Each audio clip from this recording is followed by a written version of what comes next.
उनका न तो जन्म का पता, न उनका जो जन्म स्थल है उसका पता। तो आप कैसे कह सकते हो कि सरस्वती देवी, भाई इनकी ये तो मनुवादी व्यवस्था की चाल है, जो सरस्वती देवी को वो शिक्षा की देवी कहा गया है। बाकी वरना सावित्रीबाई फुले ही थी जो शिक्षा की देवी थी। कि मनुवादी व्यवस्था के लोग थे, उनको पढ़ाने नहीं देना चाहते थे कि इस देश में महिलाएं पढ़ें। तो इस चक्कर में उनके ऊपर गोबर ईंट पत्थर मारे जाते थे। तो वो साड़ी चेंज करके फिर दूसरी साड़ी पहन के आती थी वो स्कूल से। तो इस तरह से उन्होंने इतनी कठिन परिस्थितियों में भी हमारे लिए शिक्षा के द्वार खोले। उन्होंने महिलाओं के लिए स्कूल खोले और उसके बाद उन्होंने 18 स्कूलों की व्यवस्था की। जब उन्होंने स्कूल खोले तो भीलवाड़ा में पहले एक स्कूल था, तो उसमें 3 लड़कियां सिर्फ जाती थी, उसमें ब्राह्मण की भी लड़की थी एक। परंतु फिर भी उन्होंने आगे भी 18 स्कूल खोले महिलाओं के लिए, जो महिलाएं शिक्षित हुई आगे चलकर। इसमें मूवी में काट लेंगे, किताब को तो नहीं मिटा सकते। जो उनकी हुई लिखी हुई किताबें हैं उनको तो नहीं वो खत्म कर सकते।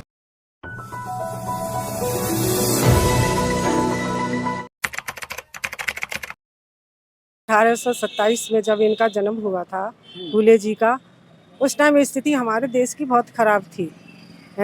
पुणे में इनका जन्म हुआ था और उसके बाद जब देखा तो इतनी स्थिति खराब थी, क्योंकि हम लोगों को जो शूद्र जाति के लोग थे उनको पढ़ना लिखना अलाउ नहीं था।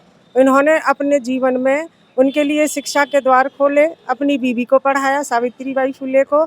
और उन्होंने महिलाओं का मतलब शिक्षा के लिए एक वहाँ पर जब स्कूल खोला तो सिर्फ 3 लड़कियाँ आती थीं उनके स्कूल में। और जब वो पढ़ाने आती थी तो अपने साथ 2 साड़ी लाती थी सावित्रीबाई फुले, क्योंकि जो इसके मनुवादी व्यवस्था के लोग थे उनको पढ़ाने नहीं देना चाहते थे कि इस देश में महिलाएं पढ़ें। तो इस चक्कर में उनके ऊपर गोबर ईंट पत्थर मारे जाते थे। तो वो साड़ी चेंज करके फिर दूसरी साड़ी पहन के आती थी वो स्कूल से। तो इस तरह से उन्होंने इतनी कठिन परिस्थितियों में भी हमारे लिए शिक्षा के द्वार खोले। सीन काटे गए हैं, वो नहीं चाहते कि इस देश में फूले जी का नाम समझे उजागर हो, दुनिया उनको जाने पहचाने। अब भी बहुत जो संगठन में लोग काम करते हैं, जैसे बहुत सारे संगठन में उसमें काम करते हैं, तो फुले जी को वो लोग जानते हैं और हम भी इसी तरह से जाने हैं, क्योंकि वो भाई पूना के रहने वाले थे। उधर उन्होंने काम किया, नॉर्थ में उनका इतना नाम नहीं आया, तो इसलिए लोग नहीं जानते हैं। और हमें तो पता है, तो इसलिए हमें जानकारी है, इसीलिए हम फुले जी के लिए। लेकिन जब सीन काट दिए जाएंगे तो समाज का जो हमारे महापुरुष हैं उनके बारे में लोगों को पता कैसे चलेगा? जो मेन सीन है वो तो काट दिए गए हैं। मेन सीन काट दिए गए हैं। जो बुक पढ़ते हैं उनसे भाई बुक से हमें जानकारी मिलेगी। कोई बात नहीं, अगर सीन काट दिए हैं तो क्या है, बुक तो है लोगों के पास। जो बुक है, बुक लोग अपने आप पढ़ेंगे। कुछ भाई देखो, जब जागरूकता जागती है तो कहीं ना कहीं से लोग अपने आप ही फिर उसके लिए उनके मन में ये होता है कि हम इस चीज को आगे के लिए जानकारी इकट्ठी करें। तो अपने आप अब वो जब किताब पढ़ेंगे उसमें तो है जानकारी। इसमें मूवी में काट लेंगे, किताब को तो नहीं मिटा सकते। जो उनकी हुई लिखी हुई किताबें हैं उनको तो नहीं वो खत्म कर सकते। तो उससे लोगों को जानकर जो है सरस्वती को शिक्षा की देवी कहा जाता है। हाँ, पहली महिला शिक्षिका जो है सावित्रीबाई फुले थी। हाँ, वो उनका देखो सरस्वती देवी को कहा तो बेशक जाता है, पर उनका न तो जन्म का पता, न उनका जो जन्म स्थल है उसका पता। तो आप कैसे कह सकते हो कि सरस्वती देवी, भाई इनकी ये तो मनुवादी व्यवस्था की चाल है, जो सरस्वती देवी को वो शिक्षा की देवी कहा गया है।